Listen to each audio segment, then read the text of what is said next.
Is, I think us doing our open mic definitely opened the door for more people to be aware of what we have here. Y'all do And open mic now. yeah, every Every was it second second Friday? Friday. Every We've been second doing it Friday. for over a year now. Yep. Y'all need to the open mic, is it everything? Music, poets? Music, Yep. poetry, comedians. So I'm doing something at the Uptown Dogs on May 9th. I think it's May 17th. That's a Saturday. Okay. It's an open mic with creators. So y'all, I need to give y'all that fly. I need to send you that fly so you can announce it, and maybe you can let that be a Yeah. Yeah. something where somebody could earn the privilege to be. I'm looking for a good local feature.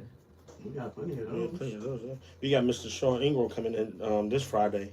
Oh, son. Oh, I know Sean. He So went to that's his St. book Paul. right there That's, right, behind that's you. Uh-huh. one of my college mentors. So Yeah, so is this his Sean uncle. right here. Yeah. Yeah. Yeah, a lot of these are poets. Like Miss Key right here, she has mature emotions. That's Miss Jessie I don't know if you ever been to City Soul, but this is Yeah. church. I That's haven't been church there book. recently, but Yeah. uh-huh.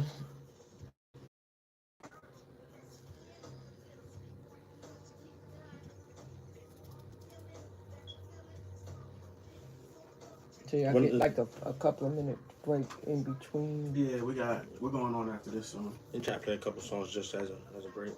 No commercials, just songs and us. Because it's public radio, we really don't need to have commercials. It doesn't let you have commercial. We don't need commercials. Like everything is like sponsored. Like so, it's underwriting because it's public radio. You have to have underwriters. We don't have any underwriters or sponsors, so we run it straight through.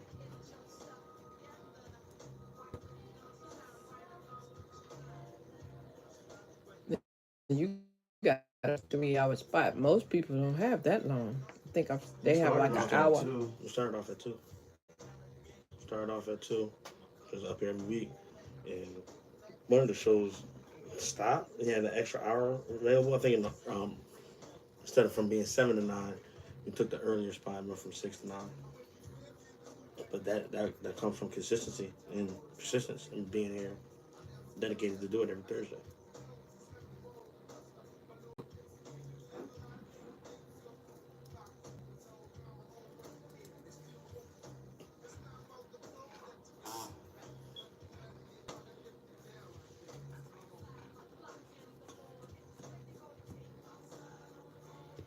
All right. Here at Oak 93.5 with the local plug. Yeah. We got 2 minutes show.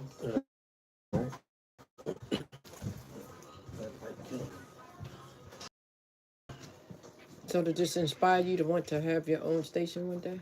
That's we're working on an online station now. But yeah, I am trying to get this on a bigger show, like a bigger radio station with more reach, like a 97.5 or something of that nature, and for us to get paid for it as well. So Right. Yeah, you got to start somewhere. So that's good. So you build this up, and you have this, and this, then you have something to market yourself and show to others what you've done. right, So that's what that's about. So you got to be able to let them see you. we got over definitely over 30 episodes on YouTube. We Oh, got oh, you upload these to YouTube. Yeah, so this will get uploaded on the YouTube. Once we're done, Steve will give me a copy of it. I take it home, I edit it. I pretty much cut out the music because it's literally the whole 3 hours recorded. Um, all right, and yeah, so I cut out the music and I pretty much start it right when we get to our special guest. So the start of the show on YouTube will be with you, our guest. You talking about who you are, what you do, and we just kind of go from there. Oh, okay. So the historical black spotlight, we want to make those shorts and add those to the YouTube as well. Yeah. We got 30 seconds. What are you doing, man? Hey, put that in, man.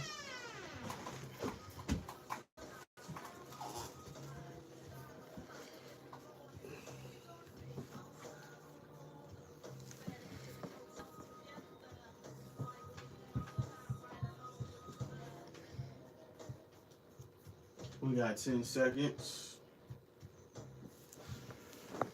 Mics are on.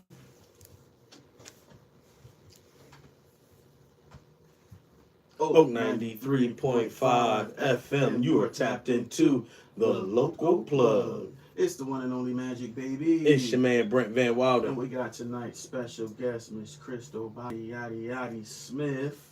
Body, yaddy, yaddy. Yeah. She embraced body, it. yaddy, yaddy. She embraced Okay, it. okay. So if you're just tapping in, you definitely are missing some gems already. We just had our historical black spotlight, and there were some gems in that conversation alone. I hope somebody was listening and is picking up and running with it. But now it's time for a moment with magic. Didn't have my button ready, but I will next time. Slipping down. For those of you that don't know, a moment with magic is my time to share a story with you that'll make you laugh, inspire you, teach you a lesson, or just give you my experience from the past week. And tonight's moment with magic is all about tomorrow night, Poetic High. We will be featuring the great Sean Ingram, and I say the great because he's doing great things out here, not just in literature, but also in his community. His name is well known throughout the system for good things. So if you're looking for a really dope spoken word performance, he's going to give it to you. He's going to give you something to make you think or walk away with and be like, yeah, I got to check bro out. So I just wanted to use this moment to make sure people know to come through 3801 Western Boulevard, 7 to 2 a.m. Show starts at 9. It's hookah, it's food, it's vibes, and valuable people there. So y'all tap in, pull up tomorrow. You know what to do. All right. And that's the moment of magic. That was a real fast moment. That was like one of your quick. That was like a Wow. real moment for you, player. Sean is the truth, man. When I look at this book, From Poverty to Prison to Prosperity, it's it's real. He's a real one. He is a real one. That And book his helped me in spoken college. word, it hits every time. He's been to Poetic High before. He actually been a feature here at Poetic High before. And I remember the last time he performed, I was like kind of blown away. Like I knew he was poetic. I know the man can write, you know what I mean? But his delivery and flow, that was like, it was really dope. It was really dope. I already knew about him. I seen him before at Zydeco. When I used to work at Zydeco way back then. And he came through and did a poem up there just on the humbug. So I was nothing less than had the expectation the bar set very high for him. And I feel like if you're an artist, a poet, he's definitely somebody you should come out and see, because he's going to show you a stage presence, engagement, and things that I think you might want to take some notes on. So y'all make sure y'all pull up tomorrow, 3801 Western Boulevard. Right. I gotta feed me some of them, because once a month on my show we do the culture of the unspoken word with poets. Okay. And we highlight some poets, and that's been really pretty cool. So I would love to I'll talk to my partner, maybe we can have an episode about you guys, about your poets and your show and the whole thing that y'all have here, because she's actually coming here for the thing I told you about May 17th. May 7th. So should we have May 17th? May 17th, we'll have the show there is for the creatives, and so maybe I think that's like y'all can be in the building. Well, that's like a week after. Yeah, I was already. We're doing the birthday bash. My birthday's May 11th at the Okay. Poetic High. Okay. So I'm gonna It could be be like a nice after party, after event, something after. I will say for you, Miss Crystal, and others like you looking for talent, Poetic High is definitely one of those spots you're going to find talent that you want. Really? It's definitely one What of those days spots. is a good day to go through there? Every second Friday of the month. I would say come around 9, which is when the show starts, and yeah, you're gonna get. We've had people come just for that reason and tap in with other people, so it'll be worth it. Okay. So I'm not even gonna jump to some music. I'm just gonna cross over right to my man's crossover dribble pass. Called it. For Brent's random thoughts. Taking a shot. All right, shoot your shot. What you got for the people? That was my random sound for him. All right, so my random thought is, I'm always into watching like sci-fi or anime or something of the sorts, and I watch a lot of it. And I always, when I look at a lot of movies or when I read books or when I look at certain shows, a lot of times it's a reflection of what's really going on. Mm-hmm. The names are changed, but the concept and the reality of it still is the reality that we live in most parts. And it was this one, it was this one anime I started, and that it was crazy. This is how it started. They had, people were having headaches, so this doctor prescribed, created a drug to get rid of your headaches permanently. Yeah, sounds awesome. 30 days after you take this medicine, though, you die. Not awesome. Not awesome. And it was part of a plan for population control. Bill Gates. Bill Gates. And it's like when I see these things Wow. and how they reflect real life so much sometimes. Like I think of, Ooh. like the new movie Atlas with Jennifer Lopez.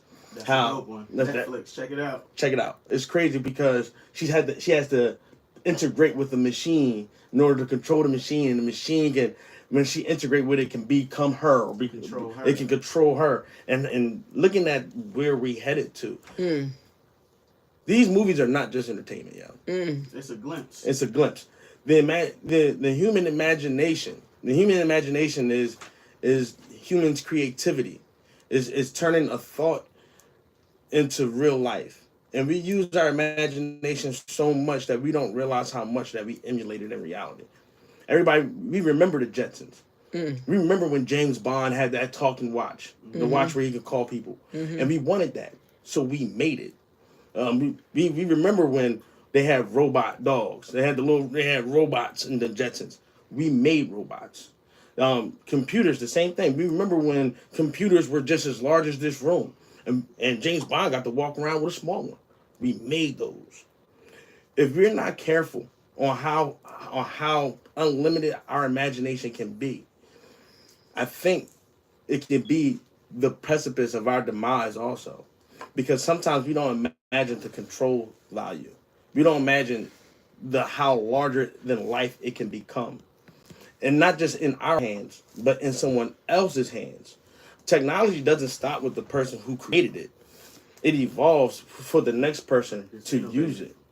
So my random thought is, I believe if us as human beings don't really put a limitation on what shall be created, technological wise, then we can come to a real iRobot disaster. I think we're already there. And I hear what you're saying. I just don't agree with putting creativity in a box or adding limits to it. But I completely understand what you're saying. And that might be the demise of us as human beings. Not no time soon, but somewhere in the far future, because they're already playing with black holes, bro. And then I'm just like, why would you open a black hole on Earth? And so that was gonna be my next statement. I mean, you said you didn't. If no one tells them, hey, that's not smart, that's not wise. Imagination is great, but wisdom is always greater. Wisdom is always greater. Yeah, it would be real cool to know what a black hole can do, but should you do it here? Yeah, on land. On Earth. Knowing that what the power of a fraction of a black hole can do, is that wise? So yeah, I think wisdom should be that cap on imagination. Ooh, that sounds dope. We can shoot. Yeah, wisdom is a principle thing. Yeah. And while getting it, get understanding. Yeah, I can rock with that right there, using wisdom as the cap. Yeah. But you know, we gotta create, we gotta innovate. That's just what we do, and that's what we're gonna continue to do. Yeah. Like, and even when it comes and it kind of sped off to another random thought, because it reminded me of the Tuskegee experiment, where they practice medicine on us. They watch black men die. I mean, practicing a cure for, and it should bring us to focus that for every great thing there are great sacrifices also.